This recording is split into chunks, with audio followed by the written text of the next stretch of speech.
Kavitha kitchen. இன்றைக்கி நாம் கிச்சனில் என்ன பண்ண போகிறோம்னா கருவேப்பிலை துவையல் பண்ண போகிறோம். கருவேப்பிலை வந்து கண்ணுக்கு ரொம்ப நல்லது.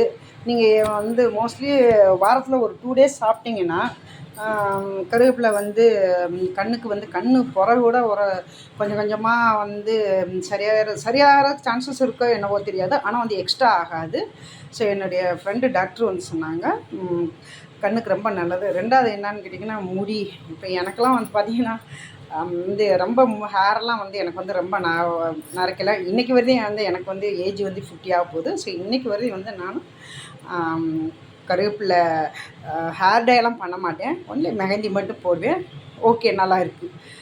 நல்லா பிளாக்காக நல்லா இருக்கும். ஸோ இப்போ இந்த கருவேப்பிலை துவையலுக்கு என்னென்ன வேணும்ன்றத சொல்லிடுறேன். இப்போ உளுந்தம்பருப்பு வந்து நான் இவ்வளோது எடுத்திருக்கேன். மோஸ்ட்லி ஒரு 4 டீஸ்பூன் இருக்குன்னு நினைக்கிறேன். இவ்வளோ வச்சுருக்கேன். வரமிளகா வந்து கொஞ்சம் காரம் கம்மியாக இருக்கும், அதனால் கொஞ்சம் ஜாஸ்தி சேர்த்துருக்கேன் நான். ஸோ ஆனியன் வந்து ஒரே ஒரு ஆனியன் கட் பண்ணி தான் வச்சுட்டேன். பூண்டு வந்து இவ்வளோது உரித்து வச்சுருக்கேன். இந்த பாருங்கள், பூண்டு வந்து இவ்வளோது உரித்து வச்சுருக்கேன். ஸோ இது வந்து ஆயில்.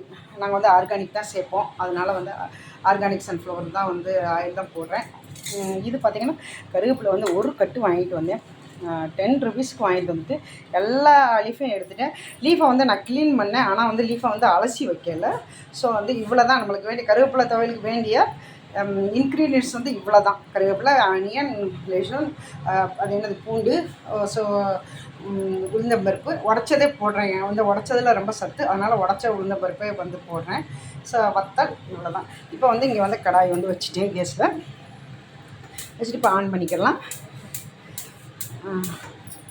ஆன் ஆகிடுச்சு. ஓகே, ஆன் ஆகிடுச்சு. ஆன் பண்ணிவிட்டு எப்போயுமே வந்து ஃபஸ்ட்டு நீங்கள் என்ன பண்ணணும்னா கருவேப்பிலையை வந்து ஃபஸ்ட்டு வந்து எண்ணெய் ஊற்றிக்கோங்க. ஃபஸ்ட்டு வந்து கருவேப்பிலையை வந்து நீங்கள் வந்து ஃப்ரை பண்ணிக்கிறணும். எண்ணெய் வந்து தாராளமாக ஊற்றிக்கோங்க, ஒன்றும் கிடையாது. இது வந்து ஏன்னா உங்களுக்கு வந்து இம்மிடியேட்டாக நீங்கள் சாப்பிட்றாப்புல இருந்தால் ஓகே. ஸோ இல்லைன்னா வந்து நீங்கள் வந்து கொஞ்சம் ஜாஸ்தியாக போட்டுக்கலாம். ஏன்னா நீங்கள் எங்கேயாவது வந்து ஒரு 3 நாள் 4 நாள் வச்சு ஒரு வாரம் கூட வச்சு இந்த மாதிரி செய்கிறது. எங்கள் ஊர்லலாம் பெங்களூர்லாம் பார்த்திங்கன்னா 1 வீக் வந்து வெளியில் வச்சா கூட கிட மாட்டேங்குதுங்க. ஒரு முக்கியமான ஒரு இன்க்ரீடியன்ட்ஸ் சொல்ல மறந்துட்டேன் நான். ஸோ மெயின் இதோ இது வந்து புளி வந்து நான் வந்து இவ்வளோ போடுறேங்க. புளி இவ்வளவு போடுறேன். ஸோ கொஞ்சம் இதாக வரணுன்றதுக்காக வாஷ் பண்ணி வச்சுருக்கேன். 4 தக்காளி வந்து 5 குட்டி தக்காளி, 5 தக்காளி வந்து வாஷ் பண்ணி வந்து வச்சுருக்கேன் நான். என்னப்பா ஒட்டியிருக்கு, வாஷ் பண்ணி வச்சுருக்கேன். சில வேறு தக்காளி போட மாட்டாங்க, ஆனால் இருந்தாலும் ஒரு 5 போட்டோம்னா செம்ம டேஸ்ட்டாக இருக்கும். ஸோ இப்போ வந்து நல்லா வந்து இது வந்து இது ஒன்றட்டும், நல்லா காயட்டும்.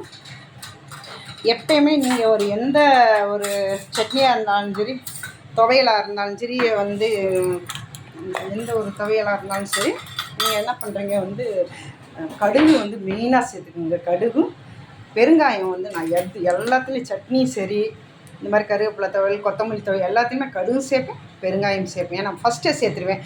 அப்புறம் வந்து நான் வந்து தாளிக்கிறதெல்லாம் கிடையாது, அதனால் ஃபஸ்ட்டே சேர்த்துக்கிறேன். கடுகு கொஞ்சம் பார்க்கலாம் பொரிஞ்சிருச்சான்னு. எண்ணெய் காயாமல் இருக்குது, அதனால் எண்ணெய் காயட்டும். ஸோ அதுக்குள்ளேயும் வந்து இது லாக் பண்ணி வச்சிடலாம். குட்டி போச்சுன்னா போச்சு. எண்ணெயை வந்து லாக் பண்ணிடுறேன். எப்போயுமே மோஸ்ட்லி வந்து ஆர்கானிக் எண்ணெய் வந்து யூஸ் பண்ணுங்கள், அதுதான் பெஸ்ட்டு. கொலஸ்ட்ரால்லாம் வந்து வர்றது கிடையாது. இப்போ வந்து நல்லா நீங்கள் கடுகு வந்து நல்லா போட்டுக்கிறோம். கடுகில் இருக்க சத்து, கடுகில் வந்து ஒரு ரொம்ப அருமையான சத்து இருக்குது. இதுலேயும் வந்து இந்த கடுகில் வந்து கண்ணுக்கும் சரி, வந்து நம்மளுடைய கண்ணுக்கும் இது ரொம்ப நல்லது, நம்ம முடிக்கும் நல்லது, நம்மளுடைய ஸ்கின்னுக்கும் வந்து ரொம்ப நல்லதுன்னு சொல்லுவாங்க. ஸோ அதனால் நான் கடுகு தாராளமாக யூஸ் பண்ணிக்கிறேன். ஏன்னா அந்த மனம் வந்து அந்த நம்ம அரைச்சிட்டு அதை சாப்பிட்றப்ப ரொம்ப டேஸ்ட்டாக, ரொம்ப மனமாக இருக்கும். எண்ணெய் கொஞ்சம் அதிகம் ஊற்றிருக்கேன். ஸோ பை மிஸ்டேக் ஊற்றிடுச்சு, என்னால் எடுக்க முடியல. இருந்தாலும் பரவாயில்ல, இருக்கட்டும். அதனால் ஒன்றும் இல்லைன்னு விட்டுட்டேன் நான். இப்போ வந்து நல்லா கடுகு பொரியட்டும். நீங்கள் வந்து இப்போ வந்து என்ன பண்ணுறீங்க, கடுகு பொரிஞ்ச பிறகு உளுந்தம்பருப்பை வந்து லாஸ்ட்டில் வந்து நீங்கள் வறுத்துக்கலாம். லாஸ்ட்டாக வந்து உளுந்தம்பருப்பை வறுத்துக்கோங்க.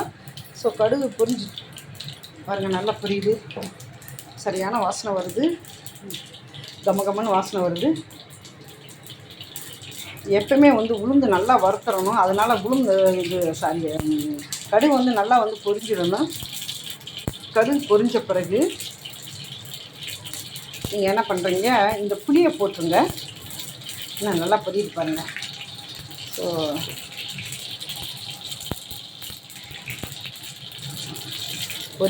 பொரிஞ்சிருச்சு. இப்போ புளியை போட்டுருங்க.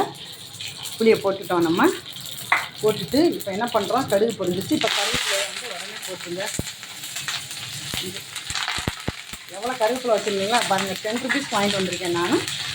வந்து கருவேப்பிலையை போட்டேன். போட்டு இப்போ என்ன பண்ணுறது, நல்லா வந்து இதை வதக்கிடுங்க. ஃபஸ்ட்டு எப்பயுமே வந்து கருவேப்பிலை வந்து நல்லா வதங்கிடணும். வதங்கி ரொம்ப வதங்கினா வந்து அதனுடைய எஃபெக்ட்லாம் போயிடுன்னு சொல்லுவாங்க. அப்படிலாம் ஒன்றும் கிடையாது. ஓரளவுக்கு ஒரு 60% வந்து வதங்கிடணும். அப்போ தான் வந்து டேஸ்ட் இருக்கும். இல்லைன்னா குழந்தைங்கள்லாம் வீட்டில் இல்லைன்னா ஏதோ ஒரு ஸ்மெல் அடிக்குதுன்னு சொல்லிட்டு சாப்பிட மாட்டாங்க. இப்போ பாருங்கள், நல்லா கருவேப்பிலை வதங்குதுங்களா.